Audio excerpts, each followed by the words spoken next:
Moirangi Nat amade culture chawkhatnaba hotnaba amade Moirang Kangleirol Maikei chumnaba hotnabada politics ki Wapham Pusinba asi Achumba khongthang oiroi haida Moirang SG MLA Thongam Shanti na phongdurakle Salai Kanba Loop Moirang unit amade Thangjing Yagai Rel Marup Moirang na punna senduna Moirang Chengai Lekai da leiba Lion Service Center danga se ahan boina pangthukiba Moirang Puwari nainaba haina mingthonba Moirang miyamgi oiba khananenabagi mifam amada Wapham ase mahakna phongdukhibane MLA Thongam Shanti na hai Laibak asi democracy chatpa laibak amane maram aduna mikhal matamda politics ki maramda haina biyo isana pamba miyoida vote pibiyo maduda kanana su thingbagi hak leite vote loikrabade chawkhat thorang culture amasung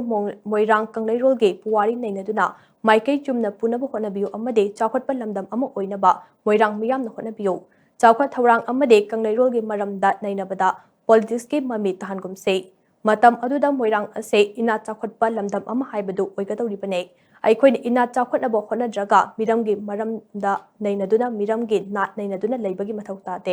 isagi puwari ipa ipu ima ipagi maramda thizinduna awangba thakta thamba ngamdrabade aikhoi nongbadi lekha taba khunai ama oikigane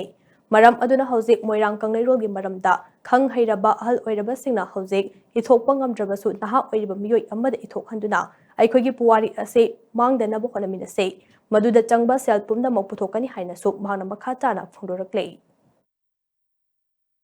Sigi culture koi moirang de sharam to tokise aina ngasi tinbiriba moirang di praja punam ta aina thapjani mase ai koi moirang yo ke culture ba development la mai na kada mai de ge politics ke thapjani mase bai ai sumna punana ba koi mase punna khata bina kada ai boti batala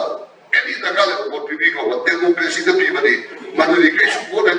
na to pe awe do boti ata hai ba to ba development ki culture ki nai na ko batapni politics ki mami se ta ta dum se aduna karne koi culture chu pang na de ai amore moya ko le no ka jeni mulege ai ngam jeni ba to jeni ba ai jeni me apsila kai mukha ga inte ne ro ko se to me aba za do me no sarai ko lo moya ye ne ta ji thangjin ne ge ma moya na haulo ke moya ya kai lo ai se ba se pa na pari ku chu na sa ta ba ga ba do ibo do thangjin na bi na ma se mai pa na sa to no do ma si ya ne mi sta ye do ka na Macam apa pun kalau makhluk orang makhluk itu bila disebut